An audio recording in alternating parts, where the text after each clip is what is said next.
Hey everyone, sorry about the tech issues. All right, we're live. Sorry about the tech issues. Sending new link right now.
Okay, sorry. Hi, Jesse. Hi, Amy. Oh God, we are live. Yep. Thank God. Finally, here we are. Sorry, I was trying some. We're back. We're back after the break, as Osha would say. So sorry about that. I was trying a new setup. At least we've got the microphone working. That's good. So at least, hopefully, my voice will be a little bit more clear than it has been in weeks past. And I was trying a new camera setup and some live streaming encoding software that I occasionally use for other stuff to stream other things. He streams other things, they say. Maybe he does. But I never watch them live. I'm generally doing something while I'm streaming those other things. And dealing with the delay was just a little bit too much when we're going to be interacting. Good morning, Nicole. Welcome along. So I had this. I'll show you what I had set up.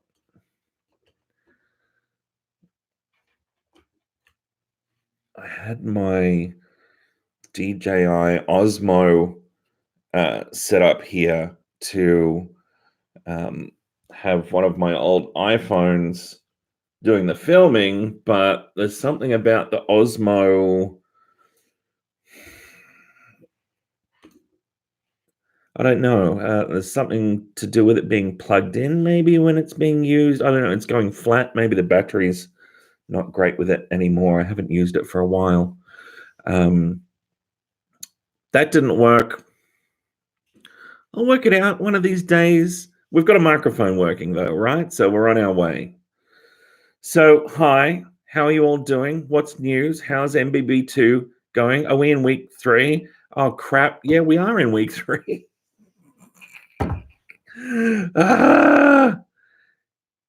Yeah. Maybe people will watch this in week 4. People that don't chime in. Yes, it's week 3. Oh, man. Yes, Rachel. So here you're seeing a perfect example of a speed accuracy trade-off. It sort of is one of those days, Vivian. Hi, Tom. Hi, Roy. Hello, Roy. It is one of those days. It's one of those weeks at the moment. It's been a couple of days since I've been able to check into the discussion board. Maybe it's only been about a day. I'm not sure, but there's some questions there. Maybe I'll answer some questions from the discussion board in this stream. But things have been really busy for me, and particularly the lecture series time of year is a really busy one. And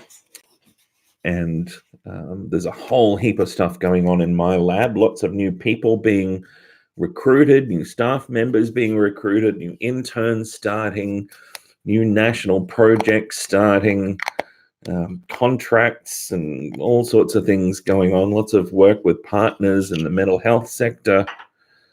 And of course, first year is happening as well. And today, what's happened today, and to add to that, I live about 2 hours drive away from uni, and I don't typically drive to university. I typically, oh my God, now my computer is ringing. Let me turn that off. I live on the Bellarine Peninsula, which is across the bay from Melbourne. So I typically take a boat, a ferry to work. And that gives me a good opportunity to do emails and work on the boat, which is good.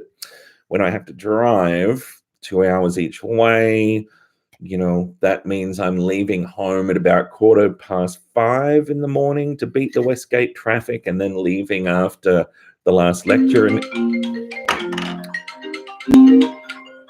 Sorry, somebody's trying to get me. They'll just have to wait. Leaving, sort of getting home at about 8:30, 9 o'clock. Tight days right now. But yeah, we've carved out time to do some live streaming today. Toby, the other thing that's happening today, and the reason I'm at home, is because Charlie, my little Labrador puppy, is currently at the vet. He's being desexed today. He's losing that part of himself today, so that he can't develop prostate cancer later in life. It significantly decreases the risk of that, and of course will mean that he's not jumping over the fence to escape and chase female dogs that are in heat. So he is currently undergoing that right now. Poor Charlie. So my meetings today are by Skype with all the people that I'm working with. So the commute, Levi, it's terrible. Sometimes it might be 2 hours, like ideally door to door. But there was one day there this week where it took just under 3 hours, which was no good. No good. How about you? How did this week go with the DAC Center visits? Did you guys get something valuable out of that? How was the experience? Loved it. Good. Okay. So obviously I've been working on this for about a year now. So I'm really, Spooky Shadow hasn't had it yet. Okay. I'm really interested to hear about, I suppose, whether or not, once you've been there, whether or not you thought it was a valuable experience, whether or not. So if you try to imagine what the clinical component of the course might be without it, do you think that would, is it, giving you additional sorts of ways of thinking or insights that you might not have just got from the lectures and from the practical classes? You're in your bio lecture right now.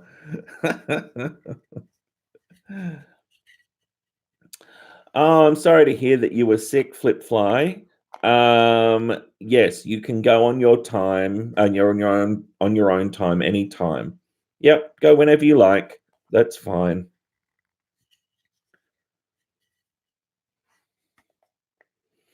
Knowledge without experience is just fake.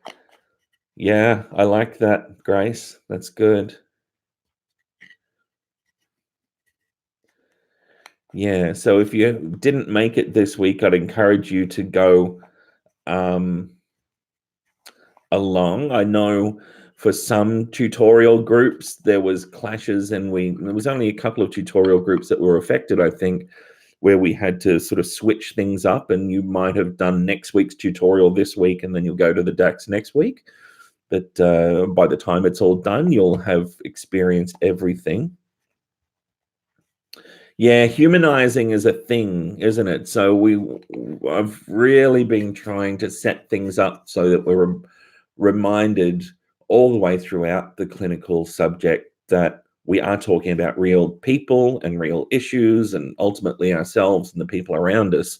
So yeah, I'm glad you got that humanizing aspect out of it, because when we're just looking at lecture slides and DSM-5 criteria, it can tend to be a bit dehumanizing. Oh, you met one of the artists. Okay. That's great, Sheriff. I'm glad to hear that. Were they, did they speak about their art at all, or you just got to meet them?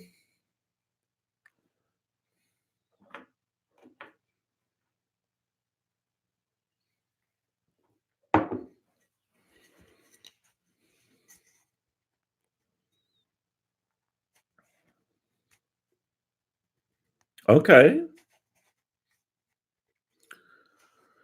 So, Shaz, that is good to hear. So I have, I suppose, a part in the not the curation at a very micro level in terms of the individual items necessarily. I am part of the board for the DAX, and we advise on maybe acquisitions, new acquisitions into the collection, not necessarily what's going to be curated as an exhibition per se. So the exhibition curation would be generally a partnership, a co-designed exhibition between the DAX staff, some of whom may have lived experience, and people with lived experience themselves. I grant you that it's a bit of an unusual exhibition this time around, Chaz, and that it's heavily focused on poetry and on writing, which isn't what you typically think about when you think about an art gallery, and it's very different to the previous exhibition that's just been on.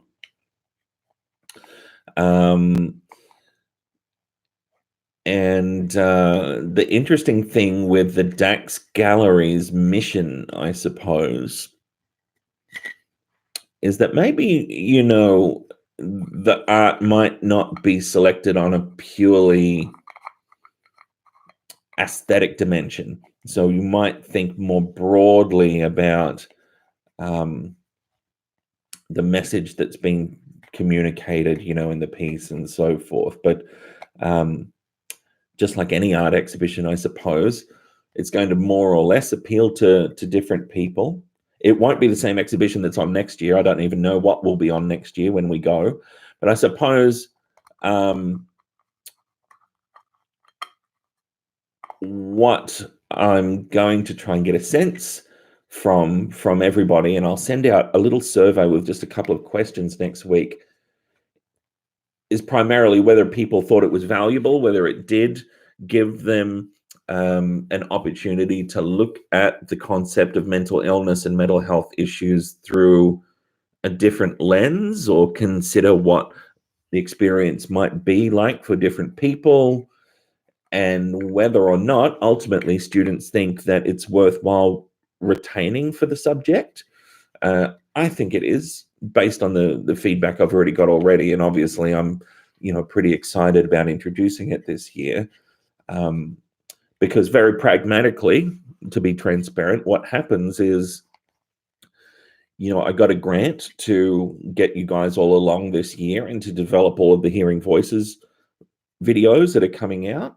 So what I'll do is take your feedback that you provide this year, and if it's positive, then I take it to the university and to the dean of the MDHS faculty, the Medicine, Dentistry, and Health Sciences faculty, and say, hey, this is a really successful program. The students got value out of it.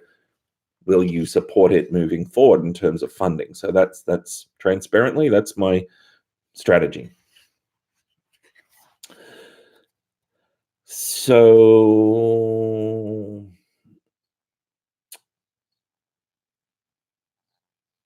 glad you liked the Dax Live. Quick assignment question. Do we need to find and analyze additional literature sources or only the one given to us? I would expect you'd go beyond it.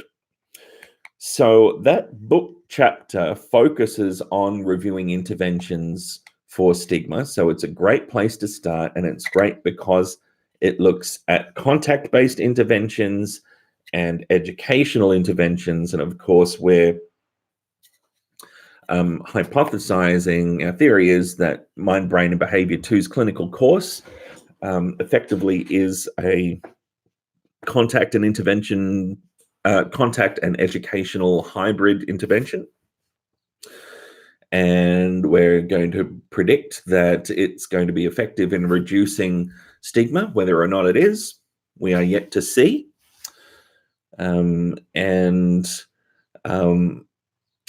That chapter reviews educational and contact-based interventions and just cites studies. So at the very least, what you'd be wanting to do for any study that's cited there is to go and get the original paper.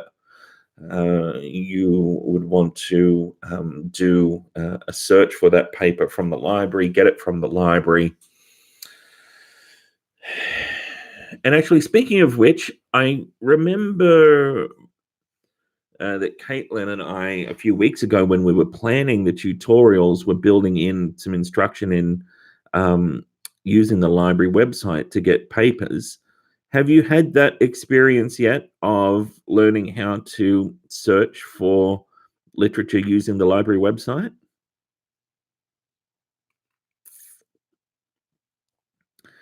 Ew, that sounds terrible, spooky.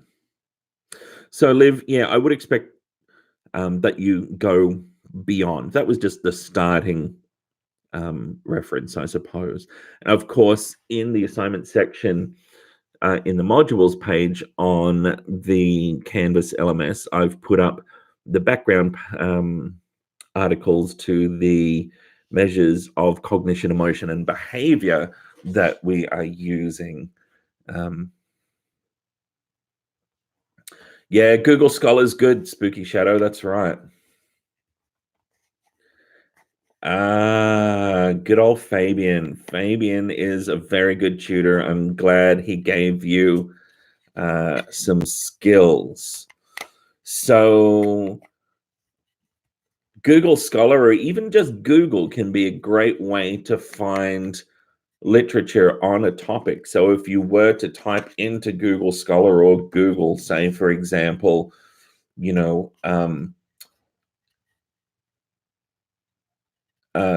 contact-based intervention for mental illness stigma, you would pull up some really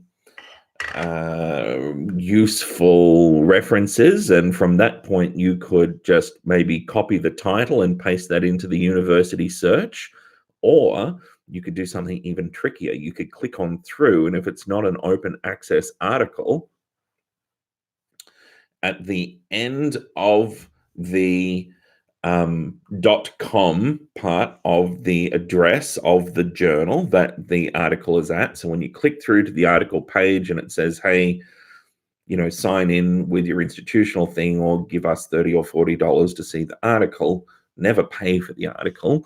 We'll be able to get it through the library. But if you want a little shortcut, Chris's little secret, after the .com, you can do .ezp.lib.unimelb.edu.au. I'll put that in the chat right now. So it's .ezp.lib. uni. Oh my God.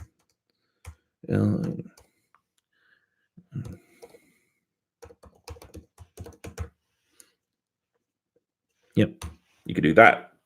So you insert that right after the .com bit and before the rest of the address, and that will, when you click enter, so importantly, you don't delete the rest of the address, you just put it in between the com and the slash.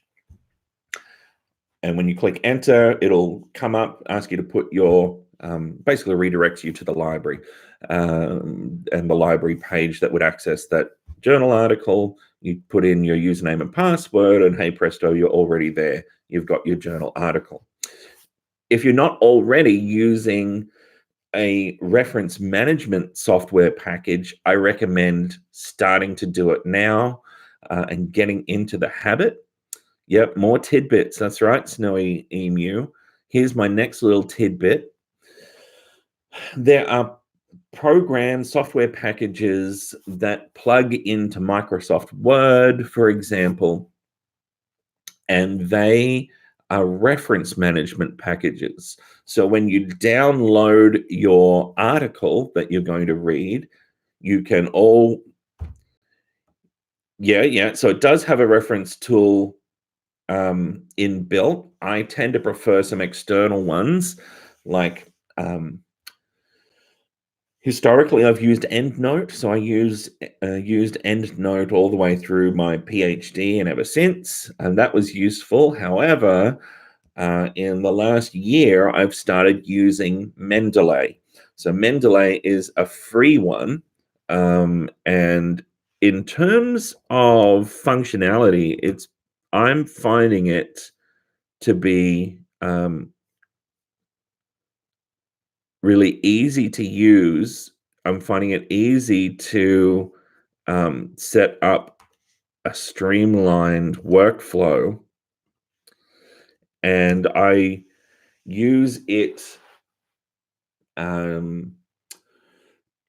It lends itself really well to collaboration. So if you're collaborating with a study group, or if you're collaborating, in my case, with a research lab, and you're sharing literature on projects within the lab, it's super easy to use. Plugs into website browsers really well, works well with Word. And the beautiful thing is that when you use these reference management plugins for Word, you never actually have to type out the reference, the complete reference. So you would put in your statement, you'd type in your statement about, contact-based interventions were found, or this contact-based intervention was found to be effective. And then you'd put the citation there in text, in brackets, and you would select that. You'd select a citation to input through your Mendeley plugin, for example, and it would automatically populate your reference list at the end of the document. It's a good habit to get into doing really early in your degree before you start writing many, many assignments. Yeah. Mendeley, I think, is a good one, or as well, EndNote is available for you free through the university.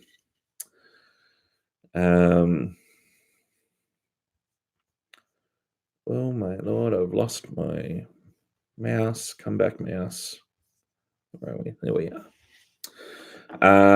I will give you another tidbit. Actually, I was going to say I'll do it next week, but a little bit of advice around supporting a literature review is that ideally you want to create a systematic approach to doing literature reviews, rather than sort of downloading literature, looking at it, maybe taking some notes on it, and then coming back to your notes later on and thinking, oh, now what paper was that from, and how does that compare to that other paper I read? My recommendation is to create a system for your review using an Excel spreadsheet. All of my research staff do this. All of my students do this. And I'd really encourage you to try at least setting yourself up a spreadsheet that would allow you to very efficiently be able to look at all the literature that you've reviewed. And so you basically set up a spreadsheet with different columns for different elements of information that you're interested in. For your assignment, if I was setting up a spreadsheet and I was doing your assignment, I would have the first column being maybe the author, who the author was and what the year was. The second column could be the title of the paper if you wanted to have the title, but I wouldn't necessarily include that. The next column would be maybe I'd have sort of, you'd be able to select whether it was a contact-based or an educational intervention that was tested. I would have another column that looked at would be where I described the methods. So what was the methodology? So you could have maybe what was the sample in one column. The next sample, you could have what were the measures? What were the survey measures?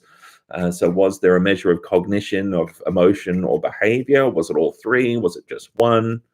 And then a column for a summary of the findings. What was the finding? Did the intervention work or not? And if you do that, and you have a row for each paper you review, you very quickly create a space where you will start to be able to visualize trends and digest the literature at that aggregate level, rather than sort of getting boxed into individual papers in a siloed sort of way. Great way to work. My clinical master's student, Jess, who I taught in first year a really long time ago, and when she came to me to do a clinical master's many years later, I sat down with her and I said, okay, I'm going to give you a way to do literature reviews in a systematic way. And she said, the spreadsheet. And I said, how did you know about the spreadsheet? And she said, because you taught me in first year. And she did it ever since, and apparently it was a real benefit for her. So yeah, try that out. I strongly recommend it. I'm waffling a lot. Let me get into some of these comments. Okay, so how many references are we expected to have? Oh my God, girl. I talked about this in the last live stream. There's no particular right number of references to have.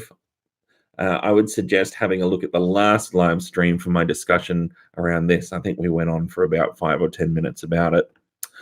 Hi, Thomas. I've just started the Grad Dip program. Welcome. Going to give the intro a crack. Not having been to uni for years. Yeah. I would say, Thomas, my advice would be to adopt a philosophical approach. And for everybody, I hope that you do this and recognize and anticipate that it's not going to be perfect the first time around. And that's why we are building into the assignment process the opportunity to resubmit assignment 1 at the time that you submit assignment 2 to get a few marks towards your assignment 2 mark, where you've made some improvements based upon assignment 1. I feel like I'm getting a message from someone here that is watching. Oh no. Oh, are they?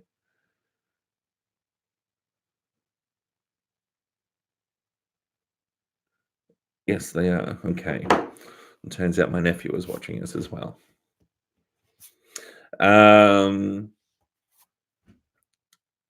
So yeah, it's not going to be perfect the first time. I'm sure my first lab report sucked. It's something you get better at over time. My advice to you would be, because it's a new way of writing, probably, Thomas, to focus on the structure and getting the structure right. So really, if I broke it down, it's quite simple. the way that I would write this lab report if I was in your shoes is I would have my opening paragraph quickly orienting the reader to the problem. And so, of course, we're talking about reducing stigma. And I smell smoke. Reducing stigma.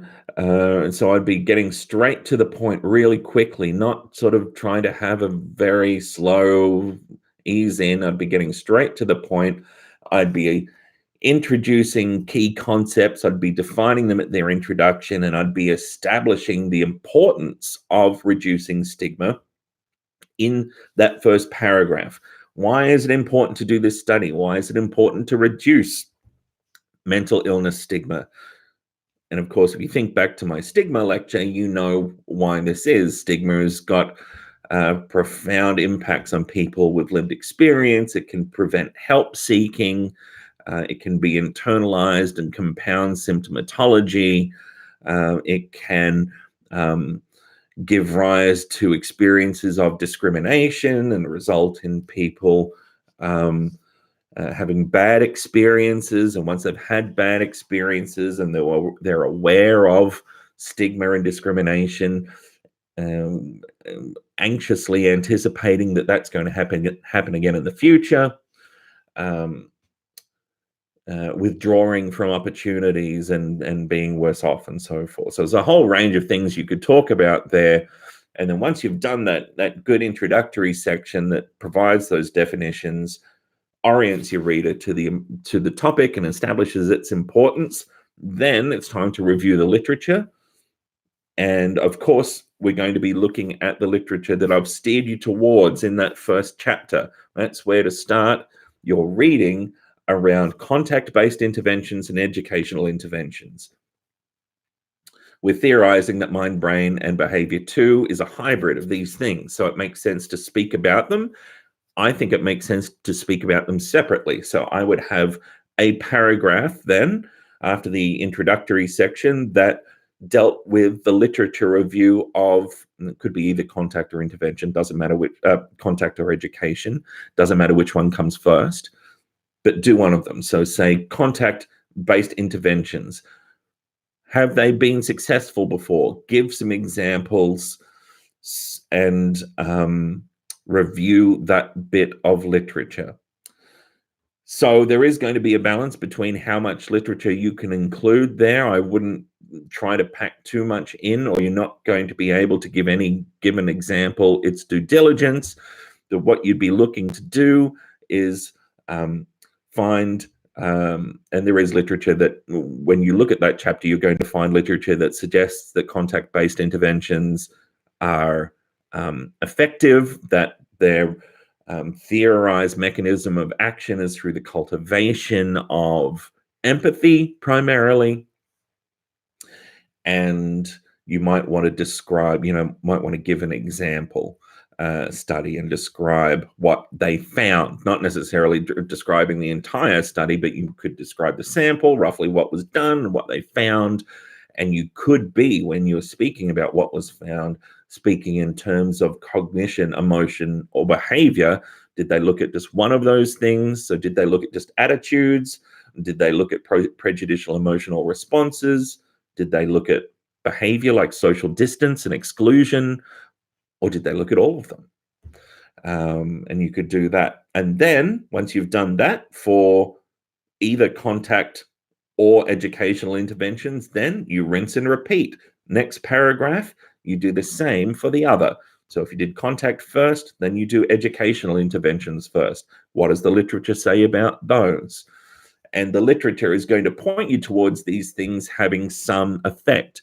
Again, with educational interventions, the route of effect, the theorized mechanism of effect, the theorized mechanism of effect, talking a lot, is different. It's not necessarily the cultivation of empathy, but that is a thing that's part of it. But the primary route is thought to be the provision of factual information that contradicts counterfactual information, misleading information that's been associated with mental illness through creative work and news reporting. And I don't know if you guys have been watching the news, but it's happening right now, this week, following the incident in Sydney where somebody stabbed some women in Sydney. There's going to be a whole context here to what has gone on, but watch what the news is doing. Completely decontextualized reporting of murder, mental illness, murder, mental illness. That's the basic fundamental headline you're seeing in the news. You're seeing that theorized way of creating that association in the public between the experience of mental illness and violence and criminality. You're seeing it play out in the news this week. So we've talked about having an introductory section, having two big, I suppose, sections in your literature review, and then you would have your last section, which will be about reporting your aims for the study and for giving your hypotheses. The hypotheses will be the last thing. I've given you 3 research questions. These research questions are essentially your aims for the study. They're phrased very broadly at a high level. You're going to be, your aim for the study is essentially you're looking to see, you're testing if this hybrid contact and educational intervention is effective in reducing stigma about mental illness. And you could even say, you know, in terms of cognition, emotion, and behavior. And once when you've stated your general aim or aims for the study, you go down and you provide 3 separate hypotheses. Your hypotheses will probably sound very similar, but you will present them separately so that you can deal with them discreetly throughout the study, throughout the lab report. So the first one is going to be where you take the first research question, which might be about cognition, might be about attitudes, and you're going to phrase it in that hypothesis style. It's going to be much narrower than the research question. It's going to be predictive. So it would be something along the lines of, it was predicted that, and then you would make your hypothesis about you're predicting an improvement based on your literature review. That's what your literature review is going to lead you to. And so you're predicting that there is going to be an effect. So you're not going to be predicting there's no effect. You're predicting there'll be an improvement, a decrease in stigma. And that's your intro. That's what it is. So really the structure is pretty simple. Introductory section, literature review that corresponds to the core elements of the study that you're leading us towards. So if you're reviewing the literature and you're demonstrating that contact works and that education works, by the time I get to the hypotheses for the study based on your literature review and the argument that you've been weaving, I already know what the hypotheses are going to be. If that's the case, then you're on to something good. Okay, so flip, fly, tumble. I know we need 3 aims and 3 hypotheses, but does it allow, can you separate the,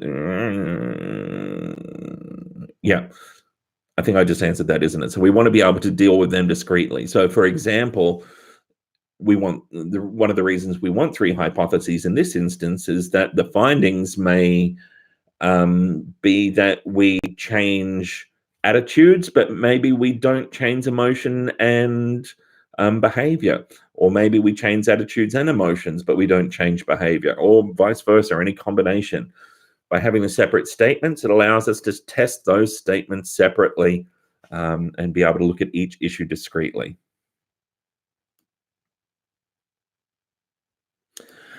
Yes, Taylor, I imagine that you'll be drawing upon the research question to formulate your aims for the study. That's fine. I already know that we're going to see a lot of similarity in Turnitin across the aims and across the hypotheses. Don't worry. We know that's a thing. We've got 1,500 people, or more than, writing the same 3 sentences, or trying to write a very similar take on 3 sentences, or plus a set of aims. Don't worry if it gets flagged as being similar. That aspect we know is going to be quite similar, but of course make sure it's copying from somebody else in the process. But yeah, I expect to see those words coming through in your aims. Yeah, PubMed's a good suggestion, Spooky Shadow. The reference list does not count. That reference list at the end of the end of the document, but in text citations do. So what I'd recommend that you do for questions around these sorts of things, like word count policies, submission policies, late penalties and whatnot, do due diligence and go and have a look at the years 1 to 3 or grad dip student manual and make sure you're up to date with the policies that are applied to all assignments in the school.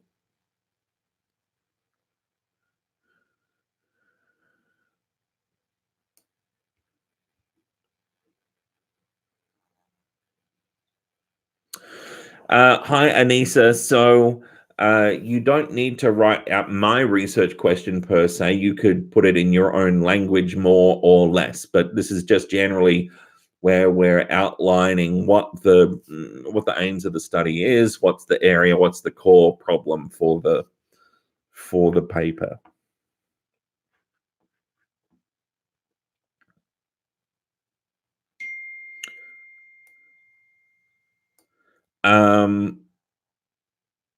Oh, that sounds good. Hell yes. Yas, queen. My partner has just texted me saying, should I get seafood for dinner? That is a resounding yes.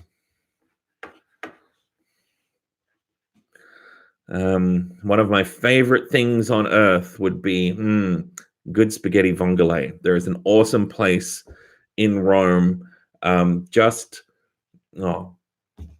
If you're ever in Rome and you're in like the Trevi Fountain sort of district around there, a few blocks from the Trevi Fountain, there's this really sort of back alley place called Laurel of the World, I think it's called. Most amazing spaghetti vongole. Mamma mia! Yeah, really good.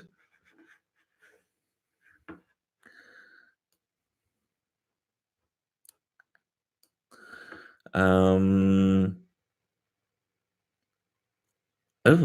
hookworm infection. That doesn't sound very pleasant at all. You write your hypotheses in the past tense, Lola. So it was predicted that. So it was in the past, and then we tested them with the experiment, and then we're talking about what we found.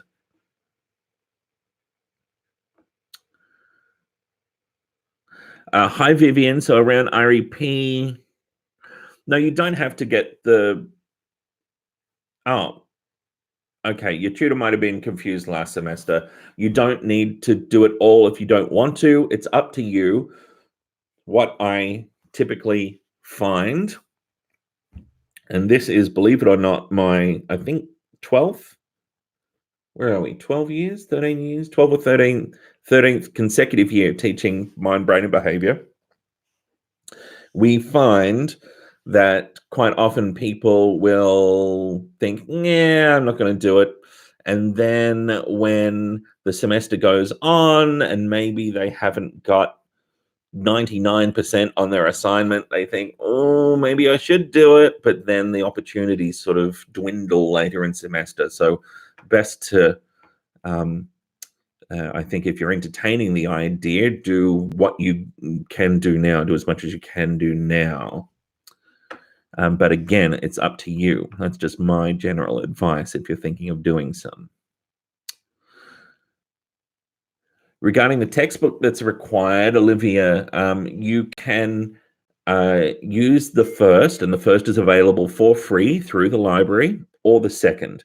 Whatever you like. The second is more current, but Nick will provide you with the the appropriate page numbers for both editions.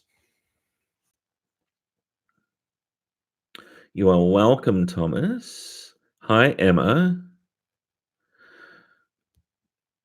I would keep your description of any particular study very brief in terms of the sample, method, and findings. You could actually do that really briefly in a sentence or two. You have not got a lot of words to write to work with, so I'd be keeping it brief. Hi, Shaz. That's awesome. Can I repeat verbatim what you just said? Yeah, sure. Way off the current assignment topic, you've been reading Heartland.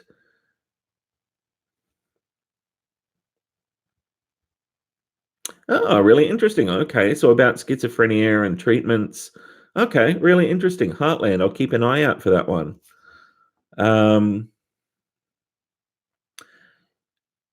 Have I heard about this book? I haven't heard about. Oh, maybe I have. I'm not sure. There's so many. Not if I can't. I mean, it sort of sounds vaguely familiar, but it's a pretty popular sort of term, isn't it? So I don't know. Maybe I'll have a look. Thanks for the tip.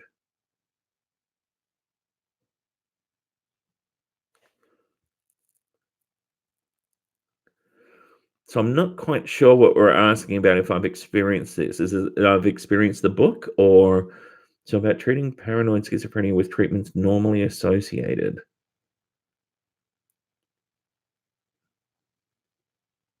I'm not sure what you're asking there precisely. Shaz. Great question, Shaz. So, should you be quoting or should you be paraphrasing? My strong advice to you is to paraphrase effectively. Don't quote. I don't care what anyone else said. I'm more interested in what you have got to say for your lab report.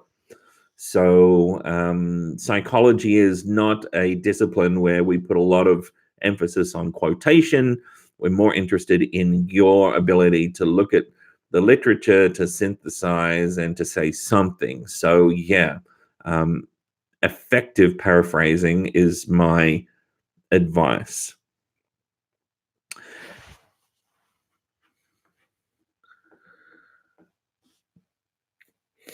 Hey, Sean, that's a good question. What do you name the survey that we used to measure stigma? You don't necessarily have to name it anything, but I've outlined in the assignment brief what the constituent surveys are, the validated surveys that comprise it are.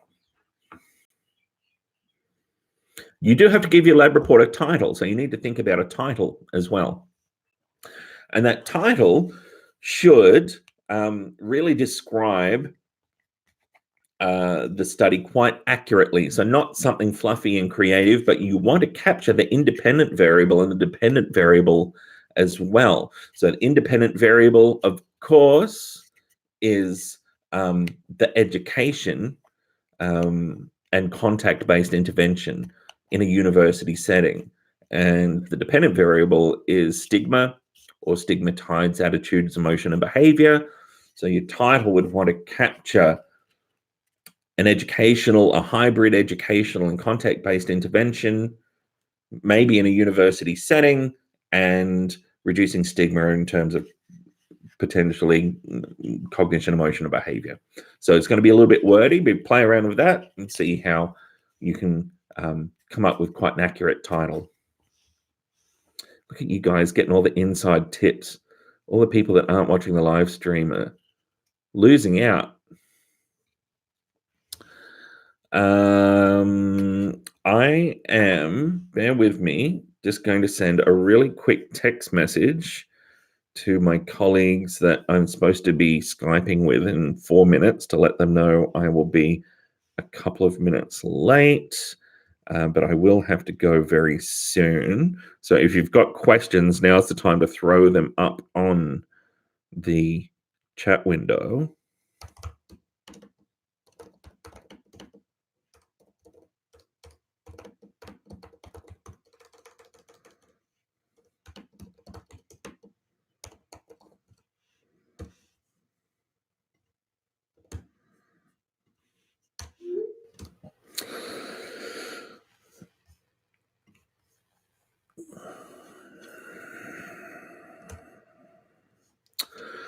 Oh, hi, Natalie. Dialectical behavior therapy is practiced here. Not only CBT, but in the context of just the time available that I've got in the first year course. I just had to choose one therapy to use as an example of psychotherapy, and CBT is the one that would be most broadly applied for most things. In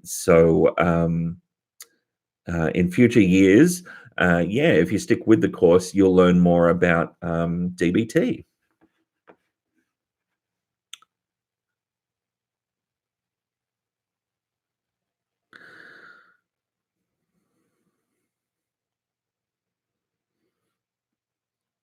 Now, it could be because I haven't had breakfast, but all I can think about is that spaghetti alla vongole at the restaurant in Rome. I'm so going there again in a couple of months.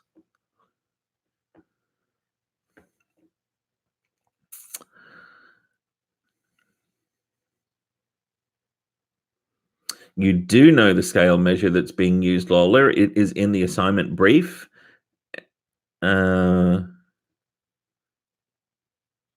Yeah, it's up there in the assignment brief, and the background papers are in the assignment section of the modules.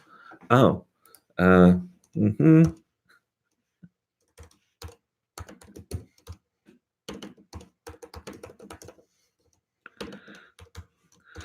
It's my colleague.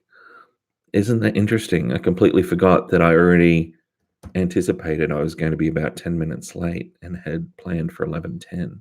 There you go.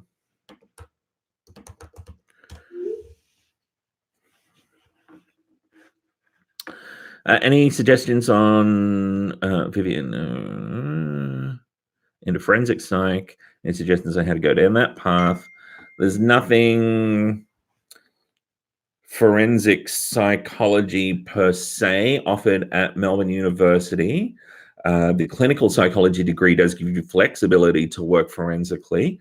Bear with me 1 minute while I think. Oh God, what is it? Psychology of criminal. Oh, hang on. Criminal behavior, is it? Criminal. I'm trying to find a little free course for you that I know of.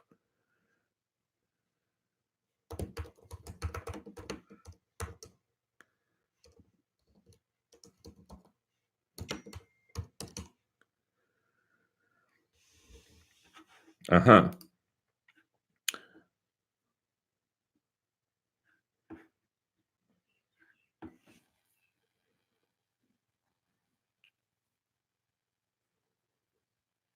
So I think this is a free little online course and it's a pretty light one on the psychology of criminal justice.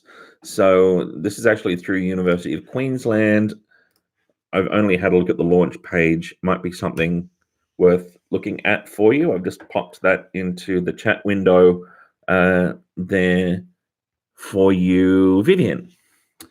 Do we need to define what stigma is? Yes, I certainly think you should define what stigma is. Particularly, you should define what the cognitive, emotional, and behavioral aspects of stigma are and how you're defining that for the purpose of your lab report.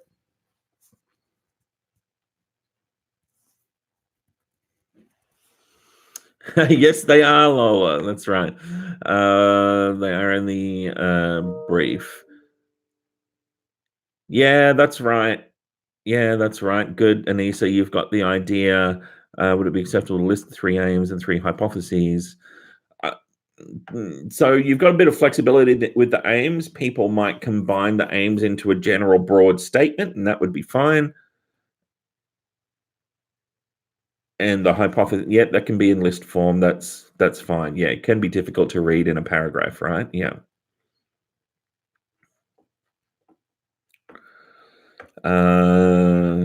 Do the research points count towards your final mark? Yes, they do, Nina. They do count towards your final mark for mind, brain, and behavior too.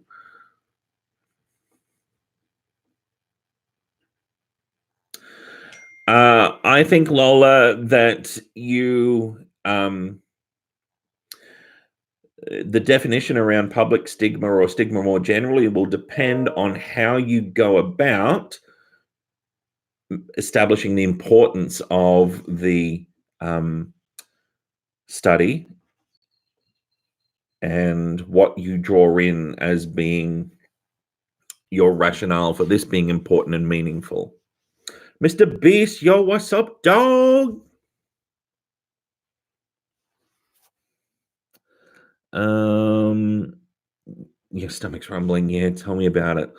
See, now I started remembering, what was the other thing that they did so well at that particular place? It was Scalapini al Limon. Oh my God. Kill me now. Amazing. I need it.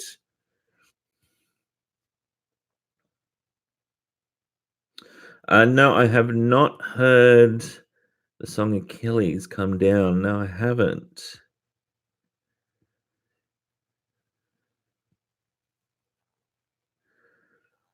Oh, Snowy Emu. Oh my God. Yeah. Do I think the coffee is better in Italy or Australia? All right. I think where in Australia is really important. So let's consider Melbourne.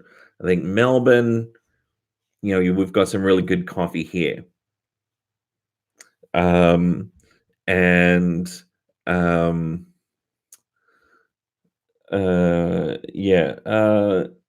coffee. Yeah. Well, see, double espresso is my jam, so I'm only limited to espresso, I suppose. Brisbane coffee, boo! Come on. Brisbane's on Nescafe. We all know it. They're still on International Roast.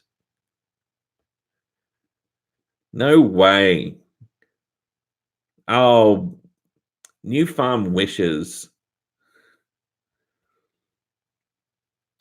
Are you from New Farm, Levi?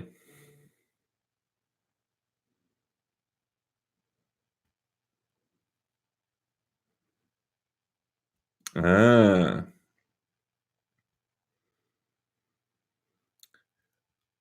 You would probably know the Beat nightclub.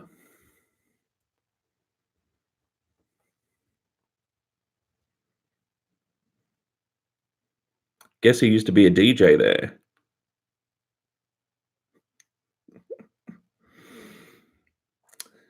Yes, I DJ'd at the Beat for about 5 years. One of the residents there.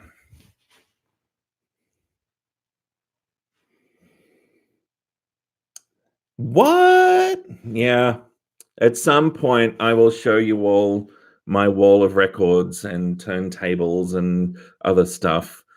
Yeah. So that used to be when I was working on the weekends or at night when I was DJing. That was while I was a marine mammal trainer. I was doing that on the side.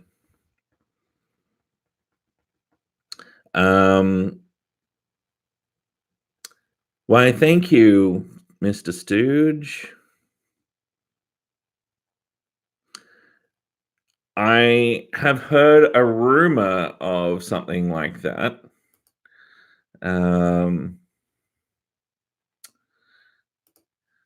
Let's put Mr. Stooge in a timeout. I thought I just put you in a timeout. What's going on?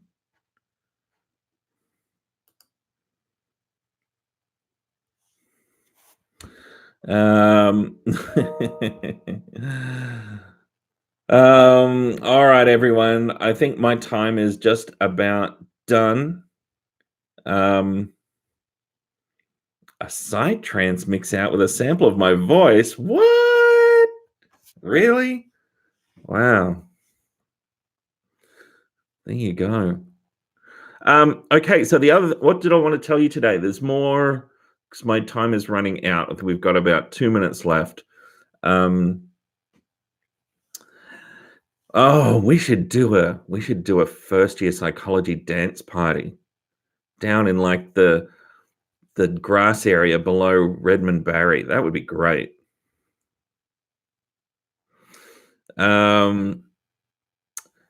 I hope that was all helpful. Thanks, Shaz. Next week, probably Tuesday, I'm going to, and would I be DJing? Yeah, I'll play. I'm bringing my baby next week. So it's time for another first year group photo. So if you want to get into on the first year group photo and be in the banner up on the LMS, then come on down. I'm going to bring my baby and we're going to take some more snaps. We'll do it a couple of times during the day so that we've got opportunities for people to come who might be typically in the morning, might be in the afternoon, and we'll try and get as many people in as we can. So coming up, more videos this afternoon. I'll get through that discussion board a little bit later on.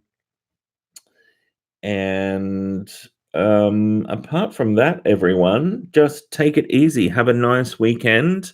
Don't stress out about this lab report. It's going to be quite straightforward. I think if you just start to work slowly and steadily, you'll be fine with it. So thank you very much for tuning, everyone. Thanks, Levi, Thomas, Alicia, fantastic.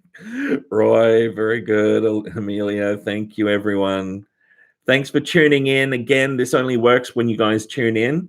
It'd be pretty boring with me just speaking to no one. Thank you, Snowy Mule and Vivian. So thanks, everyone. I'll sign off. I'll be in contact through Canvas later on. And everyone have a great day and a great weekend. Okay, take care. Bye.